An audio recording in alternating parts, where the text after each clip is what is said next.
Cuando pensamos en historia, ¿qué nos viene a la cabeza? Pues normalmente los grandes nombres, ¿no? Esos que están grabados en monumentos de bronce. Pero, ¿y si los héroes más auténticos no fueran de bronce, sino de la propia tierra que defendieron? Hoy vamos a conocer la historia de uno de esos hombres. Y es que esta frase lo clava. Es la clave de todo, la idea central para entender a Remigio Marrero. Un hombre cuya leyenda no está escrita en libros de historia oficiales, sino que está tejida, en el paisaje y en la memoria de su gente, de su pueblo, Báguanos, en Cuba. Claro, si vemos los nombres de la izquierda, a todos nos suenan. Maceo, Gómez, Martí. Son, los pilares de la independencia cubana, los héroes nacionales. Pero luego a la derecha tenemos a Remigio Marrero, y aquí la cosa cambia.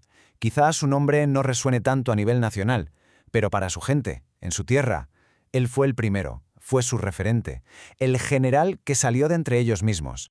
Vale, pues vamos a meternos de lleno en su historia, porque para entender al general primero hay que entender al hombre, ¿no? Al chaval. ¿Cómo se llega a tener un carácter tan indomable? Pues todo empieza en el campo cubano del siglo XIX. Mirad, él nace en 1826, en una finca, en una familia humilde de agricultores. Y esto es importantísimo. O sea, él no venía de la élite criolla, ni mucho menos. Su cuna fue el trabajo duro, el sol que pega fuerte, las dificultades. Creció viendo las injusticias del sistema colonial desde abajo del todo, desde la base. Y claro, crecer en un entorno así, tan hostil, al final te curte, te da herramientas para la vida. Forjó un carácter que no se doblaba ante nada, un sentido de la responsabilidad que aprendió desde que era un crío. Y ojo, una habilidad increíble con las armas, que empezó cazando para comer. Todo esto hizo que sus vecinos lo respetaran, pero mucho antes de que empezara ninguna guerra. Y ahora sí, vamos al meollo de su historia. Su vida de adulto fue básicamente una vida de lucha, casi 30 años dedicados a una sola cosa, la libertad de Cuba.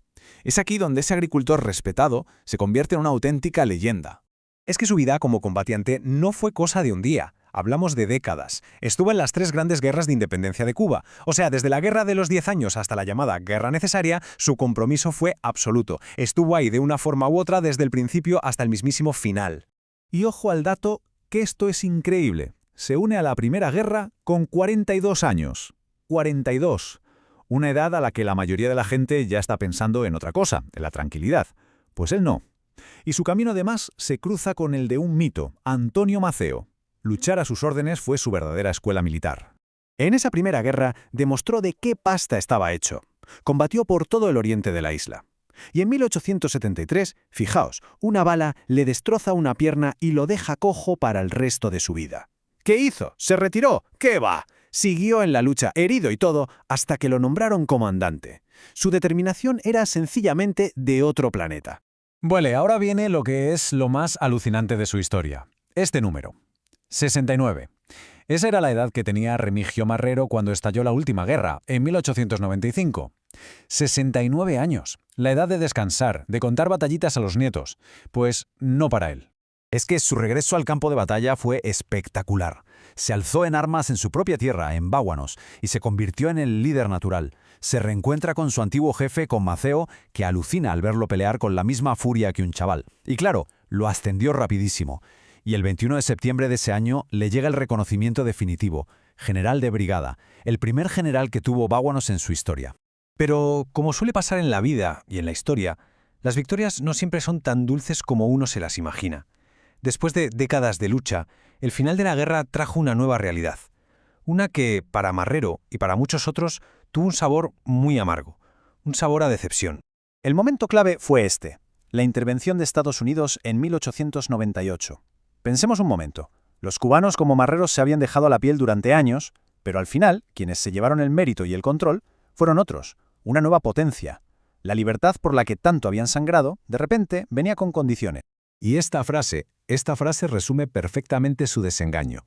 La nueva república por la que se había jugado la vida no era el sueño de libertad que él tenía. Estaba manejada por intereses de fuera y llena de políticos corruptos. Para un hombre con sus principios, eso tuvo que ser un golpe tremendo.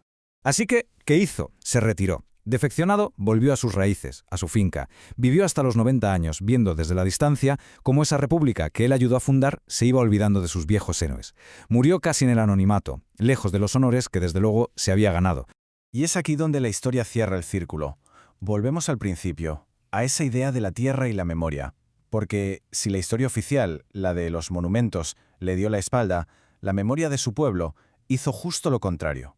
El poder central, la nueva nación que se estaba construyendo, simplemente lo dejó en el olvido. Se convirtió pues eso en una nota a pie de página en los grandes libros de historia.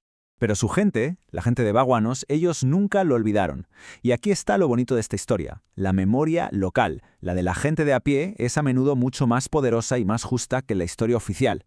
Es que en Báguanos él no es solo un soldado, es su primer general. Es una figura casi mítica, fundacional de su identidad como pueblo. Su nombre está en las escuelas, en las calles, sí, pero lo más importante es que está en las historias que los abuelos cuentan a los nietos. Es, por así decirlo, el abuelo rebelde de todo el pueblo.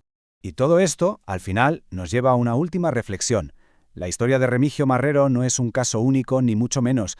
Cada pueblo, cada comarca, tiene sus propios héroes, figuras que, aunque no salgan en los libros ni tengan estatuas de bronce, son el pilar que sostiene la identidad de una comunidad. La pregunta es, ¿cuántos héroes como Marrero sostienen la memoria de nuestros propios lugares?